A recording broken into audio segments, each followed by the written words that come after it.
Hey folks, welcome back to the channel, your home for all content Lord of the Rings home. Big update today, massive update. We're finally getting the Fellowship. It's been hinted at, we've been thinking it's coming, but it's finally here. They've announced that it's Fellowship Month. They've given us the kits and the event details for Legolas and Gimli, and they've also told us that we're going to be getting Gandalf the Grey. I'm very excited. I just finished watching the Lord of the Rings Extended Edition last week. And so I'm very excited to now be able to have these characters and get into it. All right. Love this picture. Greetings, Ring Bearers. Crucial to the story of the Lord of the Rings is not just the journey, but the fellowship and the friendships forged on this epic journey. This July, we'll be putting an iconic duo front and center along with the iconic and powerful friend. With an iconic and powerful friend, Legolas, Gimli, and Gandalf the Grey. All right. This is the design perspective for each of these. The beauty of the Fellowship lies in the unique skills and personalities that each member brings to the group. With a bond forged through shared purpose, they work together to overcome their differences, become more than the sum of their parts. To that end, we designed the Fellowship Squad to focus on gameplay that allows them to bring each other up, protect one another, and to bravely take on the most perilous situations. I think this is also going to probably be a great raid team. They're releasing it with the raid. Fellowship, Mines of Moria goes together, right? All right, this is a little quote about Legolas. He was as tall as a young tree, lithe, immensely strong, able to swiftly to draw a great war bow and shoot down a Nazgul endowed with the tremendous vitality of the elvish bodies, so hard and resistant to hurt that he went only on light shoes over rock or through snow, the most tireless of all the Fellowship. I don't think you ever see Legolas sleep in the movies. I think he's always just awake, just watching. Legolas, Prince of Mirkwood, volunteered to accompany Frodo on the perilous journey to destroy the One Ring. Representing elf folk, Legolas was crucial with his keen senses and scouting ability, as well as excellent bowmanship. Despite the differences between their peoples, Legolas became firm friends with Gimli the dwarf, which lasted till the end of their time in Middle-earth. All right, great stuff about Legolas. They're really gassing him up, although he doesn't really need it. Faithless is he that says farewell when the road darkens. They gave Gimli a little short paragraph, I guess. Okay. Kind of selling my guy short here. I really like Gimli. He is such a comedic character in the Fellowship. He is the I don't know, he's just great. Also, I think people really underestimate how strong dwarves are. Just, they don't have a lot of lever action, but he destroys all the orcs, right? Gimli, son of Gloin, dwarf of the house of Durin. Armed with his trusty axes, Gimli volunteered to accompany the Fellowship to Mordor to destroy the One Ring. I think he was at the Fellowship Council with his dad, and they decided he was going to go. A proud, strong warrior and axe wielder, he fought side by side with Legolas and other members of the Fellowship against Sauron's forces. He also forged a friendship so enduring that he became the first dwarf to enter the Undying Lands. That's where that's the elf homeland, right? It's not Middle-earth, it's the Undying Lands, alongside Legolas. I don't know, but this must be somewhere in the text that I don't know about. Let me know when that happens. I thought he went after they destroyed the One Ring. I thought he went to basically go become his own dwarf lord in the Glittering Caves. But I could be wrong there. And then we get Gandalf. Oh, he says this on the bridge in the Mines of Moria. I'm a servant of the secret fire, wielder of the flame of Anor. You cannot pass. The dark fire will not avail you, flame of Udun. Go back to the shadow. You cannot pass. He's saying that to the Balrog, the flame of Udun. He's a servant of the secret fire, which means he's basically in Istari. And he, comes from the great creator, Inu, of all of Middle-earth. Istari, or wizard, responsible for bringing together the Fellowship and leading the charge against the darkness of Sauron, is none other than Gandalf the Grey. Another thing, because I just watched the movies, something that I completely missed the number of times I've seen it before, but I picked up on this time, is how high Gandalf and the hobbits always are. They're just perpetually high. And that completely went over my head when I was younger and watching this. I just think it's funny. Kit details and how to obtain Legolas and Gimli are out now. Meanwhile, Gandalf the Grey's character kit is coming soon. Pretty sure this means Gandalf is the raid reward. This is the character you're going to get from the raid. That means that my predictions are turning out to be sort of true, at least in the short term here. I made a long-term prediction video. I'll leave a card to it up top. But so far, I think we're doing all right. We're getting some stuff right. We hope you're excited to see some of the Fellowship of the Ring as much as we are, and we can't see what adventures await. This probably means they're going to get like a Fellowship tag. Well, let's see. Okay. Marquee. Legolas is a marquee character. He has an interesting looking face in this photo. Attacker, Elf Fellowship. So they are going to have the Fellowship tag. My guess is that they're just going to give the Fellowship tag to like Strider and the Hobbits. And we'll probably get Boromir as well. And so you could have Gandalf, Legolas, Gimli, Strider, and Boromir as like a 5-man Fellowship squad. And then you have 4 Hobbits as well. Best with Gimli and Arwen. So he's going to fit into possibly that elf squad. Maybe, you know, instead of Lomian, you could have Legolas. I think that's pretty reasonable. Okay, that's the same quote from before. Legolas, Light Fellowship, Attacker, Bow. All right, basics. I haven't read any of this, so let's go through it. Oh, I really like that animation. That's sick. Attack the... This is at unlock. Attack the target enemy for 100% damage. So just flat damage. Attack the target enemy for 160% damage. On turn, Legolas also attacks the most wounded enemy for 110% damage. That's big. That's really cool. So he can, you know, kind of two-time it and avoid taunts and provokes and whatnot and get around that sort of thing. This is actually might be really critical in the Elrond's arena meta. You can just get around Eladin, especially if he's got pretty good attack, right? Okay, special 1, Arrow and Blade. Let's look at the animation. Oh, God, that's sick, too. That's really great. Ability stamina cost 3. Ability at battle start 3. So you're going to be able to use this right away. Attack the enemy target 3 times for 55% damage per hit. Gain 1 stack of nimble. This is in line with the elf stuff, getting that nimble. 55% damage per hit is okay, not a whole lot. Attack the target enemy 3 times for 120% damage per hit. I mean, then, yeah, you get 360% damage. But each, oh, right, because it's multiple hit, each hit has a chance to crit. Each crit dispels 1 boon, gain 1 stack of nimble. This is an anti-Elrond elf in a sense. Is what I'm gathering from this, right? He's gaining nimble, he's dispelling boons, and he hits like a truck. And he can get around provoke, which he gets around Eladin. Special 2, perfect shot. Oh yeah. God, that's sick. I'm actually, I know people have their qualms about the art style in this game, but like the animations are getting better and better, and they're really awesome. I really love the team up attack that Eladin and Elrohir do too. That's awesome. This is so cool. Okay. 5 stamina, 3 to start, so it's on turn 3 you could use this.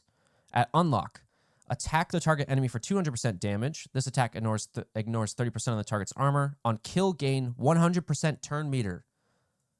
Oh, yeah. Okay, I love that kind of mechanic, because then you really have to sort of think.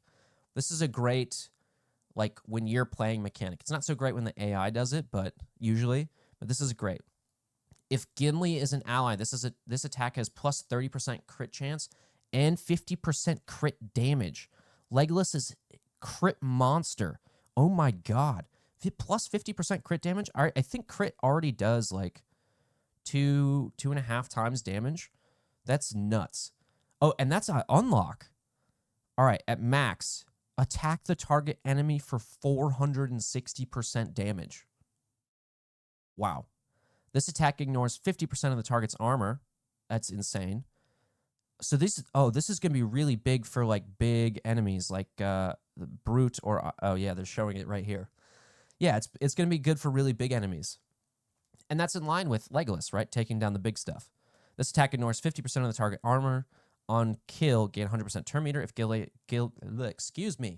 If Gimli is an ally, this attack has plus 30% crit chance and plus 50% crit damage. So that's always there. This doesn't get upgraded. It is the armor percent that gets upgraded and just the raw amount of damage. This has got to be like the highest damage attack we've seen in the game so far.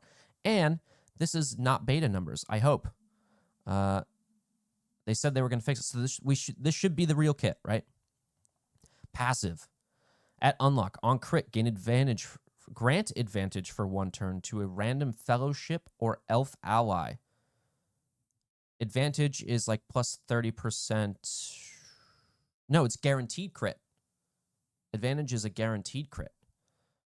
This is going to be really good with Elra here. Okay. So he needs to crit to hand out the ability to crit more. I also really like, the fellowship team is looking interesting now that I've read one part of it. At max upgrade, gain plus 5% crit chance. That's good. Passive crit chance boost. An additional 4% crit chance per boon on self. There's that elf synergy. On crit, grant advantage for 2 turns to a random fellowship or elf ally.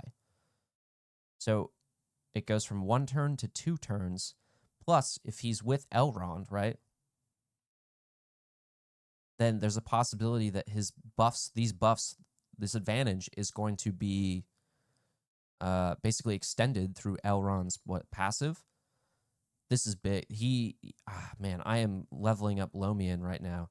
Actually, was about to release a video this morning about I just hit level 60 and kind of doing an account update. I'll probably still release it later because I want to get it out there. But this is going to be, why would you have Lomian when you could just have Legolas? Okay, uses bow primarily, fighting with grace and deadly precision as he's performed every attack, parry, or dodge 1,000 times before. He's also armed with 2 twin long knives, which he uses with precision and deftness. While a devastating attacker, he becomes even stronger when fighting beside his trusted friends and allies. Let's look at the strategy tips here. The second hit of Legolas's rapid fire ability will hit the most wanted enemy and bypass taunt provoke. We already discussed that. Legolas's passive ability, Legendary Archer, works best with squad members that give nimble an advantage to the squad.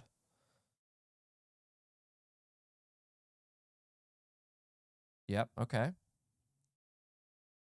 Legolas's ability, Perfect Shot, will give Legolas an immediate bonus turn if it kills an enemy. This can really turn the tide to battle when used at the right moment. Yeah, this is going to be really cool. I'm excited for that. So he's a marquee. So starts 8 a.m. July 10th, ends July 17th. So let's look at the handy-dandy calendar. It's the 5th today when the Arwen offers expire. So the 10th, next Monday. So it's not a Thursday to whenever, like we had for Arwen. Thursday to Wednesday. It's now, seems like it's a Monday to Monday. Okay. Wow, that's next week. Same setup as always. This is going to be big because with this 10 epic ability materials at this tier, you can finally upgrade your one leadership ability to max. Unlock Legolas at 3 stars. This is still terrific, great news. Players can earn additional rewards from the final 2 tiers by leveling, gearing their newly unlocked Legolas. Final tier requires 5-star Legolas, but provides some of the most exclusive rewards, epic ability materials. So yeah, basically because it's a marquee event, this comes around once. So you're not going to get, it's not like a legendary event where it comes back around. So I'm very excited for Legolas and Gimli and the Fellowship team. So I was thinking I was going to stop spending as much, but I guess I'm sucked back in. That's classic gotcha. Okay, let's move on. My boy, Gimli, Tank, Dwarf Fellowship, works best, also marquee. Okay, that's good to know. Works best with Legolas and Feely. So that video I was talking about, my count update, I am going to start working on Feely and Keely. This is a good reason to do that too. If he's working with the dwarves, then I want to get a small sort of dwarf contingent going. They're my favorite faction. Light Dwarf Fellowship Tank. So he's the tank, one-handed heavy. He's got 2 axes though. Strong and steadfast. Gimli, son of Gloin, is the Fellowship stubborn brawler who can withstand heavy damage and deal it back in kind. Basic. Heavy hands. I like that. Basic, but, it looks good. At unlock, attack the target enemy for 90% damage and 50% chance to gain might for 1 turn. Okay. I've said this before, but if your tank isn't doing something on their basic, like buffing themselves up, your teammates, or applying a debuff, then they're not a very good tank in this game. Ability description at max upgrade. Attack the target enemy for 180% damage and gain might for 1 turn. So it becomes guaranteed. You just hope that it's not level 6, right? But that's actually a pretty good amount of damage. 180%. Deadly throw. Oh, I like that. Have you ever been axe throwing? I've been a number of times. It's really fun. It's expensive, but it's really fun. Stamina costs 3. You get 3 stamina for it. So again, this is something you can use right away. Turn 1. At unlock, attack the target enemy for 170% damage and inflict weaken for 1 turn. This means, they have minus 50% damage. It's like what the Eladin's basic ability has. Ability description at max upgrade. Attack the target enemy for 380% damage and inflict weaken for 2 turns. A 2-turn weaken is pretty cool. Also, yeah, this is massive damage. This looks like beta numbers again, but I guess we'll see if they correct it. We thought that was not going to be the that they had put something in place. I'm a little skeptical, but if not, then this is pretty big. Dwarven Defiance. Oh, he does like a little slaps his knees and does a little roar. Ah! Okay. Also 3/3, so you can also use this at the start of battle. And gain 2 stacks of provoke, gain 1 stack of defensive at unlock. That's not a lot, at least compared to like other tanks like Eladin, right? Gain 4 stacks of provoke. So this is at max now. Gain 4 stacks of provoke. That's more. 3 stacks of regeneration for 2 turns to self and 2 most wounded allies. So more passive healing. That's great. I love it when tanks do that. Halbarad does that. Grant 2 stacks of defensive to 2 most wounded fellowship and dwarf allies. There it is, the dwarf synergy. Feely and Keely, here we come. All right, I'm very excited. That's not a lot of provoke, at least compared to Eladin, right? Eladin's such a good tank. He's so hard to get around. His passive, Son of Gloin, at unlock. When a fellowship or dwarf squad member drops below 75% health, retaliate against the attacker, dealing plus 15% bonus damage. This can trigger once per squad member. Okay, so he Oh, but it's just once.